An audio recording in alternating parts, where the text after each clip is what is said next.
বলছেন যে রোহিঙ্গা মুসলিমে ভরে গেছে, তাদেরকে বাদ দিয়েই নির্বাচন করতে হবে। পরিষ্কার কথা হচ্ছে, বিজেপির বিরোধী দলনেতা নাটক করতে গেছিলেন, যেখানে এই বাংলা এবং বাংলা ভাষীদের বিরুদ্ধে বিজেপি চক্রান্তমূলক মনোভাবের বিরুদ্ধে মমতা বন্দ্যোপাধ্যায়ের ডাকে এবং মমতা বন্দ্যোপাধ্যায়ের নেতৃত্বে অতি অল্প সময়ে প্রবল বৃষ্টির মধ্যেও জনজোয়ার, জনসমুদ্র, রাজপথ, জনপথ, সেইখানে তারা নাটক করতে গেছিলেন বিজেপির নেতারা। যাদের কথা বলা হচ্ছে, মুখ্যমন্ত্রী মমতা বন্দ্যোপাধ্যায় যাদের কথা বলছেন তারা হচ্ছে ভারতীয় বাঙালি। আমরা যারা পশ্চিমবঙ্গে থাকি, ভারতীয় এবং অন্য রাজ্যে যারা আছেন বাংলা ভাষায় কথা বলি, তাদের বিরুদ্ধে যে চক্রান্তটা চলছে। বিজেপি বলছে রোহিঙ্গা বা বাংলাদেশি, রোহিঙ্গা বা বাংলাদেশি সীমান্ত দিয়ে যাতে না ঢোকে, রোখার দায়িত্ব কার? অমিত শাহের, বিএসএফের। রুখতে না পারলে তাদের দায়। 2 নম্বর, পশ্চিমবঙ্গের দিকে আঙুল তুলছেন। ত্রিপুরায় কি করে রোহিঙ্গা অ্যারেস্ট হচ্ছে, ত্রিপুরায় কি করে বাংলাদেশি অনুপ্রবেশকারী দেখা যাচ্ছে, সেখানে তো আপনাদের সরকার। ফলে এটা খুব স্পষ্ট যে বাংলাদেশ সীমান্ত রুখতে বিএসএফ ব্যর্থ, আর বাংলার প্রতি বিদ্বেষ, বাংলা ভাষীর প্রতি বিদ্বেষ থেকে রাজ্যে রাজ্যে যেভাবে বাংলা ভাষী ভারতীয়দের হয়রানি করা হচ্ছে, আই রিপিট, বাংলা ভাষী ভারতীয়দের হয়রান করা হচ্ছে, বিজেপির মুখোশ খুলে যাচ্ছে। শুভেন্দু অধিকারী, এই যে উত্তম কুমার ব্রজবাসী, তিনি তো হিন্দু, তিনি কি রোহিঙ্গা? আরতি দেবী, তিনি তো হিন্দু, তিনি কি রোহিঙ্গা? কোচবিহারের বাসিন্দা, আসাম থেকে এনআরসির চিঠি পাঠাচ্ছে, আরতি দেবী ভয়ে চলে এসছেন, আর উত্তম কুমার ব্রজবাসী 50 বছরের বেশি সময় ধরে দিনাটায় থাকেন ওনারা। তো কোথা, এরা তো রোহিঙ্গা নয়, তাহলে তাদের নোটিশ দিচ্ছেন কেন? বাংলা স্পিকিং মানেই বাংলাদেশি, এই ভুল ন্যারেটিভটা পশ্চিমবঙ্গের প্রতি চূড়ান্ত বিদ্বেষ থেকে বিজেপি নেতারা এটা চালাচ্ছেন। আজ ওনারা নাটক করতে গেছিলেন।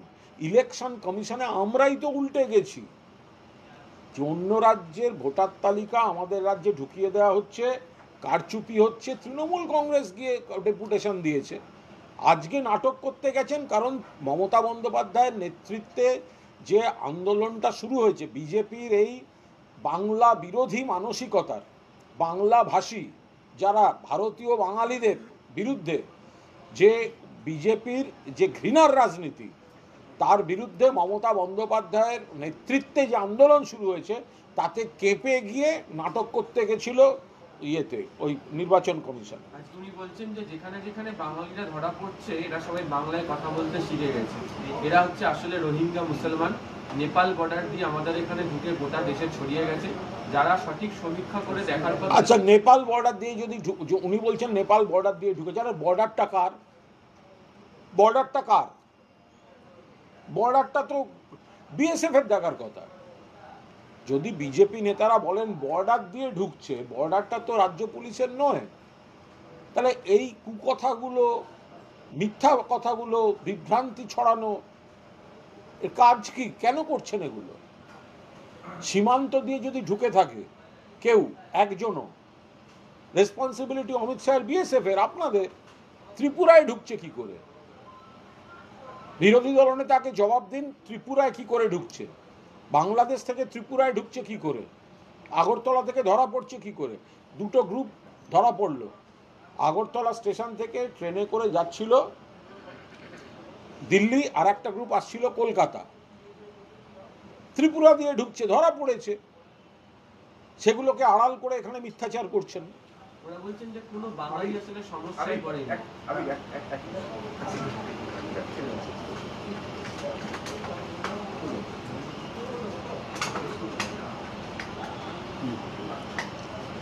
বাঙালি, বাঙালি মানে কি? বাংলা স্পিকিং বাঙালি যারা বাংলা ভাষায় কথা বলে, তাদেরকেই তো ওরা টার্গেট করছে। তো বাঙালিদের সমস্যা বলা হবে না?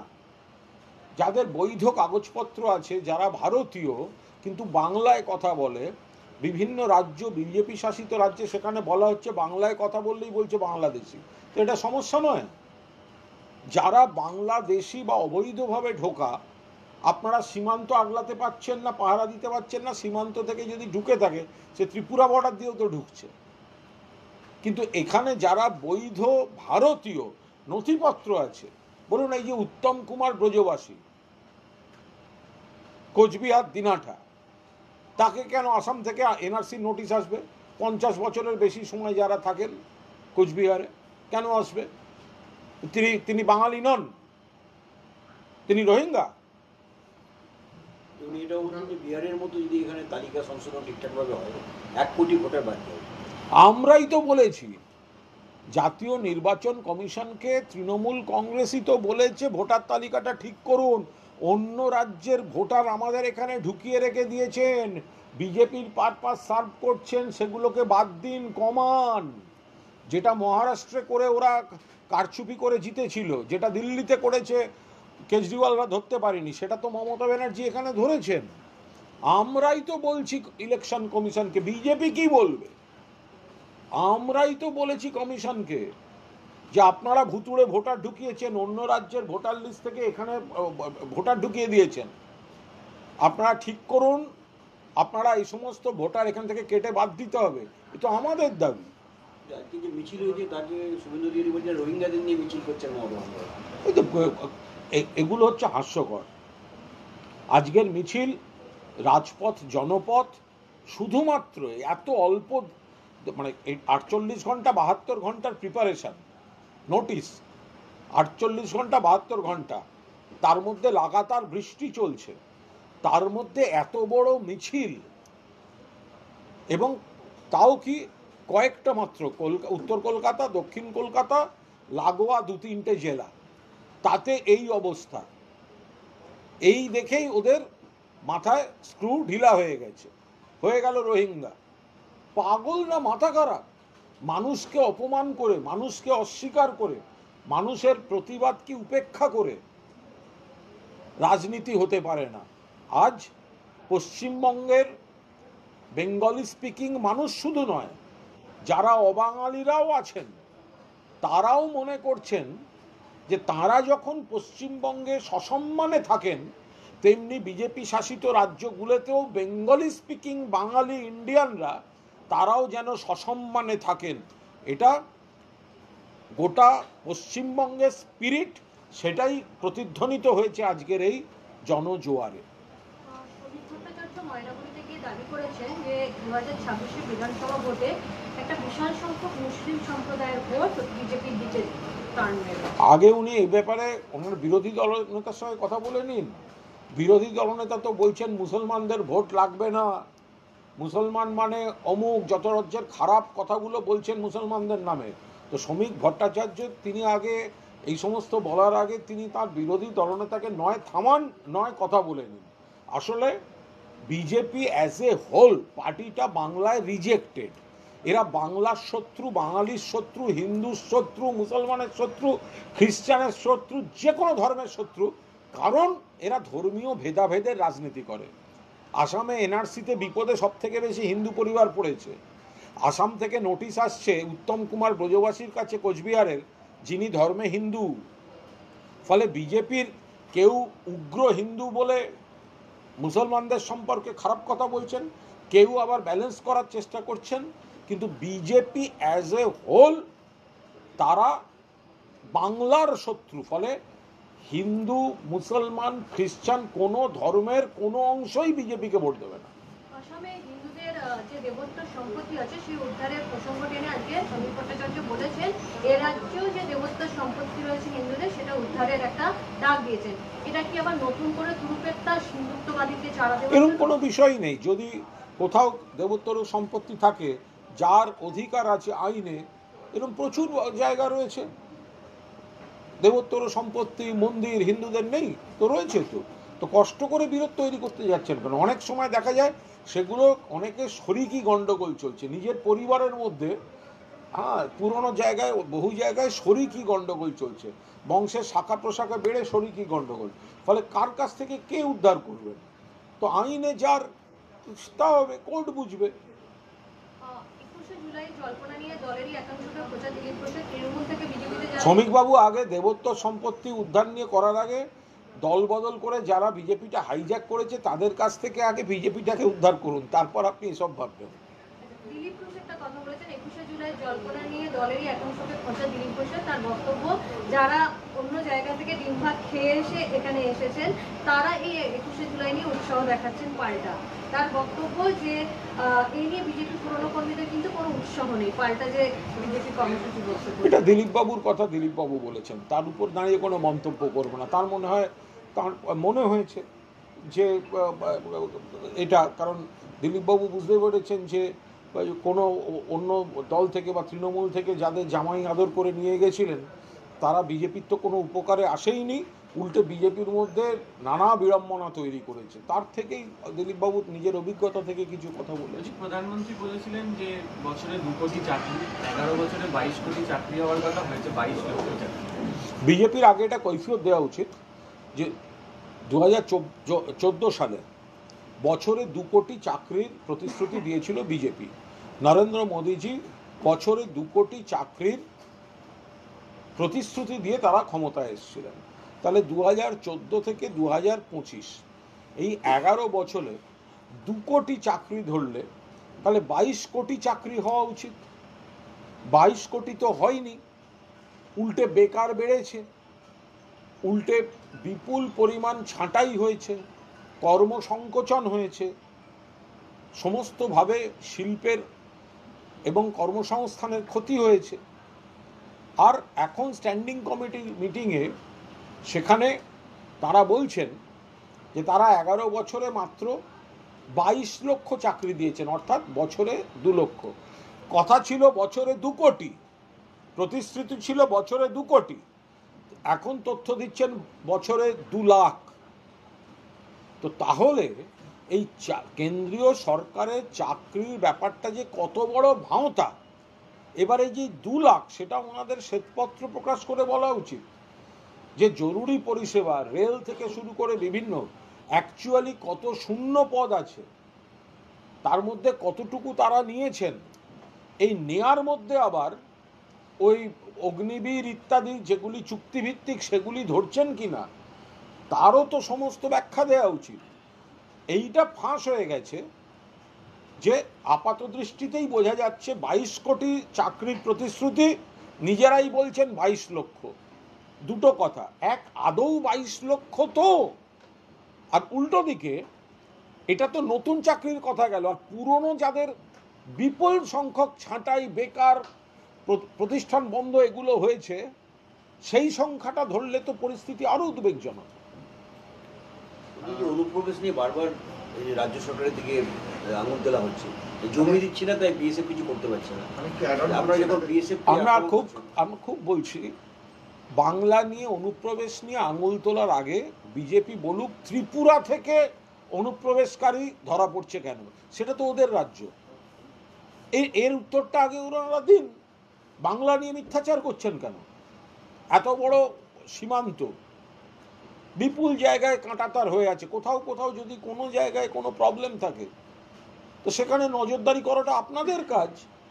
তো বাংলা নিয়ে আঙুল তোলার আগে এই কৈফিয়তটা দিন বিজেপি শাসিত ত্রিপুরায় কি করে বাংলাদেশ থেকে লোক ঢুকছে। তো ওখানে তো পরের পর খবর আসছে বিপুল, আপনারা জানেন ওখানে ত্রিপুরার ওই মহারাজা প্রদ্যোৎ দেববর্মন গতকালই প্রদ্যোৎ পোস্ট করেছিলেন যে বাংলাদেশি নাগরিক ত্রিপুরায় প্রপার্টি কিনে বসে আছে। বাংলাদেশি নাগরিক ত্রিপুরায় অনুপ্রবেশ করে প্রপার্টি কিনে বসে আছে। গতকালই একদম পরিষ্কার টুইট করে তিপ্রামথার নেতা মহারাজা প্রদ্যোৎ ওখানে এটা জানিয়েছিলেন। গতকাল প্রদ্যোৎ টুইট করেছিলেন, আজ তার তথ্য প্রমাণ দিয়ে দেখিয়েছেন। তা বিজেপির একটা জবাব দিক যে বিজেপির একজন নেতা,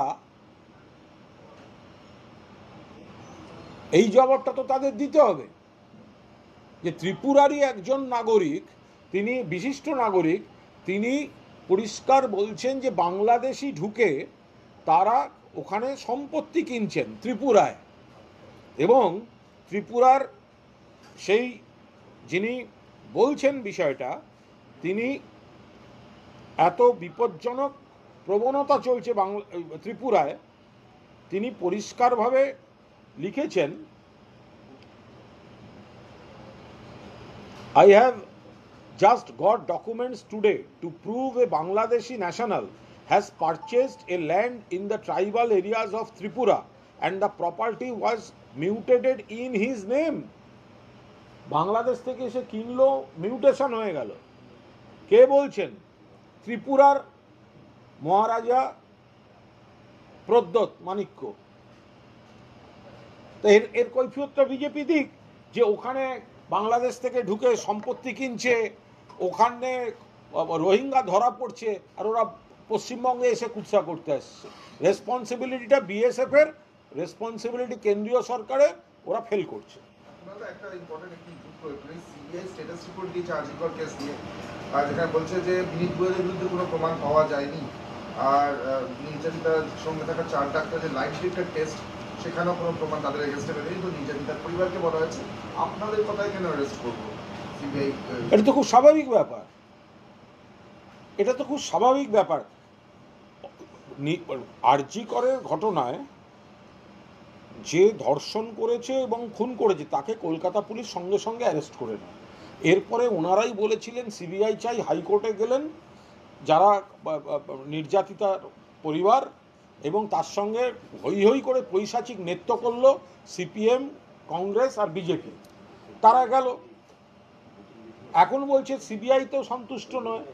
তো এখন সিবিআই যদি তাদের স্ট্যাটাস রিপোর্ট দিয়ে দেখায় যে বিনীত গোয়েল ফরমার সিপি, তার বিরুদ্ধে কোনো অভিযোগ নেই বা আনুষঙ্গিক, তো এরা যা শিখিয়ে দেবে, ওর বাবা মা ও তাদের বুকে যন্ত্রণা আছে, কিন্তু তাদের আবেগকে বিপথে চালিত করছে এই রাজনীতিগুলো।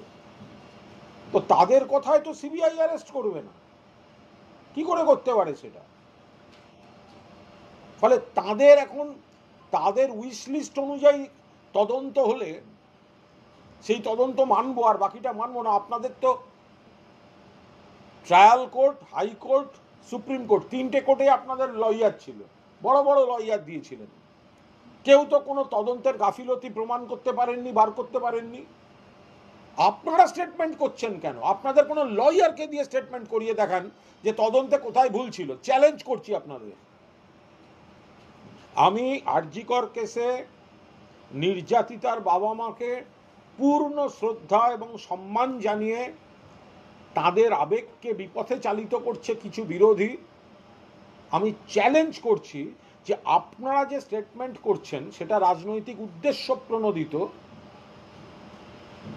আপনাদের বিভ্রান্ত করে এটা করানো হচ্ছে।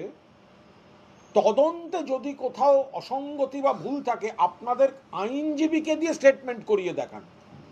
3টে court, trial court, high court, supreme court, আপনাদের বড় বড় আইনজীবীরা, আপনাদের তো আবার আইনজীবী বদলেছে বারবার। কোর্ট তো কোথাও বলেনি, কোথাও খুঁজে পাইনি যে তদন্তে কোনো গাফিলতি হয়েছে। আপনারা এই পলিটিক্যাল স্টেটমেন্টগুলো না করে তদন্ত নিয়ে যদি কিছু টেকনিক্যাল কোয়েশ্চেন থাকে, তাহলে আপনাদের আইনজীবীকে দিয়ে করান, যারা সুপ্রিম কোর্টে লড়েছেন। সুপ্রিম কোর্টে গিয়ে করতে বলুন। এখানে রাজনীতির বাজার গরম করছেন কেন? সামনে নির্বাচন আসছে, প্রধানমন্ত্রী আসছে, এই অবস্থায় যেটা শোনা যাচ্ছে স্বরাষ্ট্রমন্ত্রীও বাংলায় থাকবার জন্য, তার জন্য হটটক দেখা হচ্ছে। হ্যাঁ, কোনো অসুবিধা নেই, কোনো ইয়ে নেই, মানে উনি এসে থাকুন। স্বরাষ্ট্রমন্ত্রী সব থেকে ভালো হয় যদি বাংলাদেশ সীমান্তে কোথাও গিয়ে থাকেন, তাহলে উনি ওনার বিএসএফের যে গাফিলতি, অনুপ্রবেশ, উনি নিজে দাঁড়িয়ে থেকে অনুপ্রবেশ রোখার চেষ্টা করতে পারবেন। উনি ইয়েতে ত্রিপুরাতেও যেটা পারেননি। হ্যাঁ, তো থাকতে গেলে ওখানে থাকুন না। ওনার বিএসএফ ফেল করছে, তো বিএসএফের ক্যাম্পে গিয়ে থাকুন, যে বিএসএফ কী করে ছাড় দিচ্ছে, বিএসএফ থাকলেও কি করে অনুপ্রবেশ হচ্ছে, আর ওর দল এখানে চালাচ্ছে অনুপ্রবেশ বলে।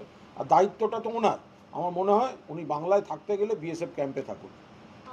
এসএসসির পুরনো বিধিতেই আস্থা রাখলো হাইকোর্ট। হ্যাঁ। নতুন যে নিয়োগ বিধি তাতে হ্যাঁ। আস্থা রাখে। একদম এখনো পর্যন্ত কোর্ট থেকে যা খবর তাতে এসএসসি যে বিধি নিয়োগের জন্য করেছে তাতে আস্থা রেখেছেন কলকাতা হাইকোর্ট। ফলে এই বিষয়টা আইনজীবীরা এবং আমাদের সংশ্লিষ্ট সংস্থা এবং দপ্তর তারা গোটা বিষয়টা দেখছেন। যেটাই করা হয়েছিল তারা করেছিলেন সেটা সদিচ্ছা নিয়ে করেছিলেন, জট খোলার সদিচ্ছা। আর এই রাম বাম কং আইনজীবীরা জট বাড়াবার, প্রার্থীদের ভোগান্তি তৈরি করার এরা রাজনীতি করেছেন, এদের দিয়ে রাজনীতি করাবার জন্য, এদের কষ্টকে বিরোধী রাজনীতির উপাদান তৈরি করার জন্য এদের চাকরিতে জট পাকাচ্ছেন। আর এই রাজ্য সরকার বা এসএসসি জটটা খোলার চেষ্টা করছে। আদালতে আজকে যেটা হয়েছে সেটা আপনারা সবাই দেখেছেন যে ওই ওই ওই জিনিসটাই মানে ওই ওই পলিসিটা হাইকোর্ট মোটামুটি ঠিকঠাক। অতিরিক্ত বৃষ্টিপাত এবং ডিবিসি জল ছাড়ছে বলে মুখ্যমন্ত্রী বলছেন, এবং গতকাল সবাইকে একটা প্রশ্নকে বিশেষ করে যে এলাকাগুলো প্লাবিত হচ্ছে আগে থেকে বলা হয়েছে ত্রাণ শিবির রেখে মানুষকে সরাতে বলা হয়েছে, কিন্তু খানাকুড়া একটু উল্টো দেখা গেছে। 1 নম্বর ব্লকে কোনো এলাকাতে বন্যার জল না ঢুকলেও সেখানে একাধিক ত্রাণ শিবির খোলা হয়েছে। এটা নিয়ে এটা বলতে হবে না। অনেক সময় যদি একটা পরিস্থিতি থাকে এটা খুব বোকা বোকা ব্যাপার। তার মানে কি বন্যাটা হওয়ার পর ত্রাণ শিবির খোলা হবে? এটা এটা এটা এটা কি কথা? যে এলাকাটায় ওই সম্ভাবনা থাকে, যে এলাকাটার অতীতের রেকর্ড আছে, তো সেই এলাকাটায় প্রশাসন যদি আগেই কোনো শিবির খুলে রাখে এটা তো প্রশাসনকে বাহবা দেওয়া উচিত, যাতে কোনো কারণে আচমকা জল ঢুকলে কোনো মানুষ মানে বিপদে না পড়ে। আচ্ছা, একটা শুভেন্দু অধিকারী একটা কথা বলেছেন যে নর্থ কোরিয়া কিম জং ইউনের মানসিকতার সাথে মুখ্যমন্ত্রী মানসিকতা কম্পেয়ার করেছেন, বলছেন ওনার মতো মানসিকতা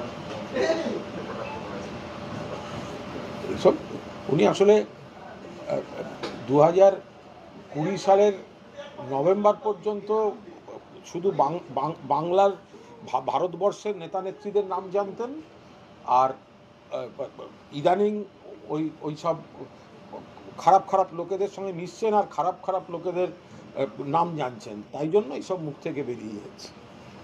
আজকে ভাঙড়ের প্রতিবাদ মিছিল করলো তৃণমূল, এবং বিরোধীরা বলছে যে ওখানে মল্ল তৃণমূল প্রতিবাদ কিসের? তো তৃণমূলের উপর অ্যাটাক হচ্ছে। তৃণমূলের কে কবে তৃণমূল করেছেন তাদেরকে এখনকার বিরোধী শক্তি প্ররোচনা দিয়ে ব্যবহার করে তৃণমূলের উপর অ্যাটাক করাচ্ছে। তো তৃণমূল সেই জায়গায় যদি মিছিল করে থাকে স্থানীয় ব্যাপার, তাদের কর্মীরা নেতারা করেছেন। জয়নগরে বোমা বাঁধার সময় জখম হয়েছেন এক দম্পতি। অত্যন্ত খারাপ ঘটনা। পুলিশ প্রশাসন দেখছে এখন বোমা বাঁধতে গেছে না কি হয়েছে ভগবান জানে।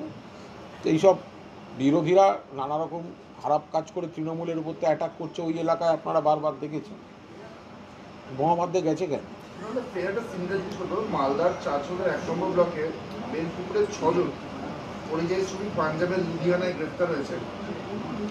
আমরা তো সেটা বারবার বলছি যে যারা বাঙালি বৈধ এবং ভারতীয়, বাংলা বললেই তাদেরকে বিজেপি শাসিত রাজ্যগুলো বা অন্য রাজ্যে বিজেপির প্ররোচনায় অ্যারেস্ট করা হচ্ছে, হয়রান করা হচ্ছে, আটক করা হচ্ছে।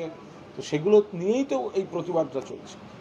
মমতা বন্দ্যোপাধ্যায় যে বাংলা ভাষাকে বাংলা সম্মান জানানোর জন্য হাঁটবে এবং অন্যান্য ভিন রাজ্যে যে আক্রমণ চলছে সেটাকে কটাক্ষ করে শ্রমিক ভট্টাচার্য বলেছেন পরিযায়ী শ্রমিকদের জন্য স্বপ্নের শেষ ফেরে তুললেন মমতা বন্দ্যোপাধ্যায়।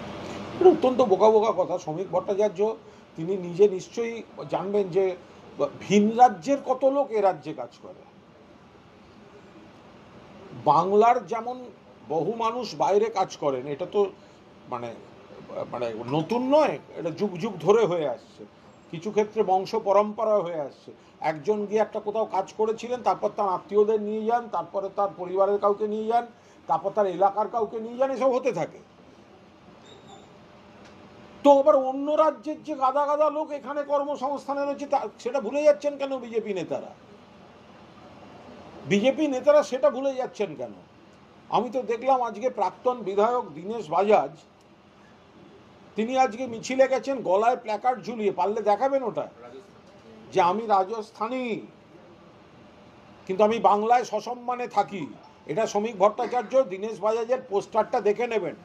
সেই পোস্টারটা নিয়ে দীনেশ বাজাজ মিছিলে গেছেন। এটা একটা বিরাট সিম্বল যে অন্য রাজ্যের মানুষ তারা নানা কারণে এখানে এসেছিলেন, কাজ কর্ম পেশা ইত্যাদি ইত্যাদি, তারা সসম্মানে বাংলায় আছেন। ফলে আমরাও বলছি বাঙালি বাংলাভাষী বৈধ ভারতীয় যারা বাইরে আছেন তাদের সঙ্গে এই নোংরামিটা আপনারা করবেন না। শেষ প্রশ্ন, বাংলাদেশে উপেন্দ্র কিশোর রায়চৌধুরীর যে পৈতৃক ভিটে ছিল সেটা ভাঙা নিয়ে মুখ্যমন্ত্রীও এক্সেন্ডেলে পোস্ট করেছেন এবং কড়া বার্তা দিয়েছেন, সেন্ট্রালকে জানিয়েছেন। এখানে আমার একটা বক্তব্য আছে। মুখ্যমন্ত্রী তার কর্তব্য করেছেন।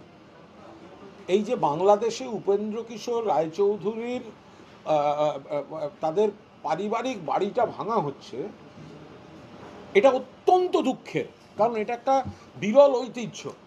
উপেন্দ্র কিশোর রায়চৌধুরী, সুকুমার রায়, সত্যজিৎ রায়, আমাদের এখানে 100 নম্বর গড়পার রোড, সেখানে উপেন্দ্র কিশোর রায়চৌধুরীর ঐতিহাসিক বাড়ি, যে ঘরে সত্যজিৎ রায়ের জন্ম, এখানে বসে গুপিগাইন বাঘাবাইন লেখা হয়েছিল। তাদের পারিবারিক যে পুরনো বাড়ি বাংলাদেশে, সেইটা ভাঙা হচ্ছে, সেটা দেখভালের অভাবে।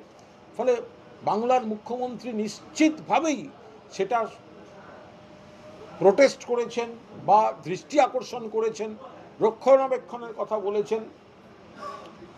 কিন্তু এই পরিবারের যারা বিশিষ্ট যারা রয়েছেন তাদেরও কি এর মধ্যে একটু সক্রিয় বা সরব হওয়া উচিত ছিল না? মাননীয় মুখ্যমন্ত্রী তার কাজ করেছেন। মাননীয় মুখ্যমন্ত্রী গোটা বাংলার তরফ থেকে যেটা করণীয় তিনি খবর পেতেই সেই প্রতিবাদটা করেছেন।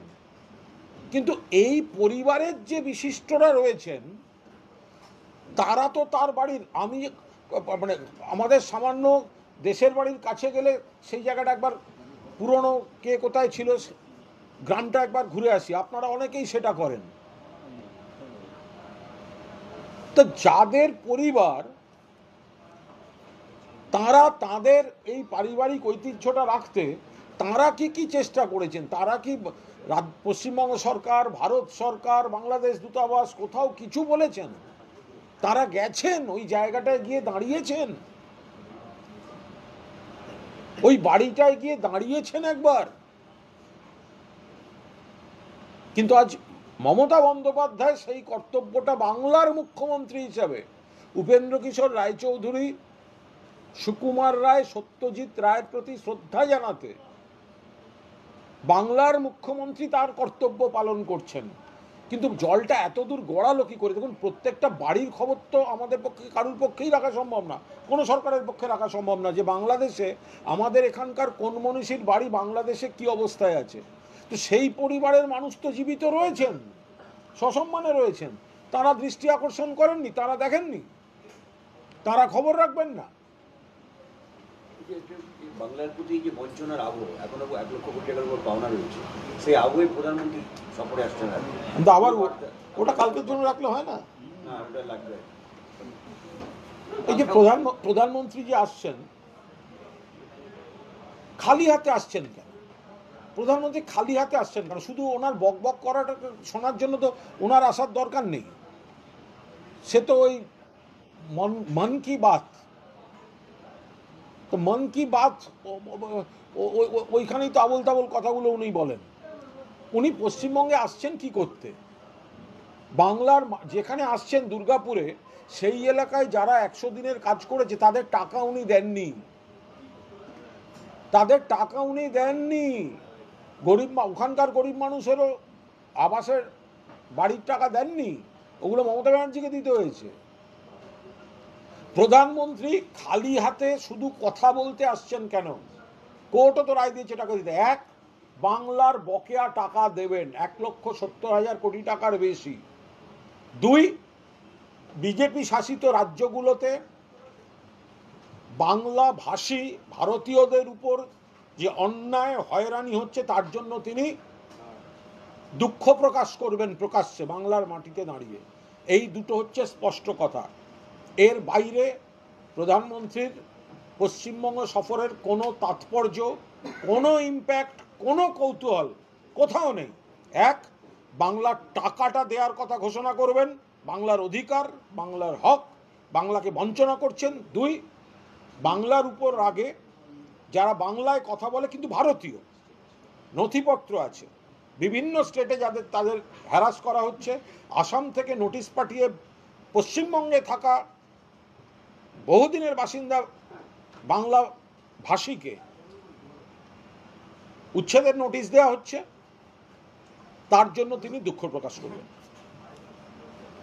Thank you. Thank you. কোনো প্রশ্ন? Off camera.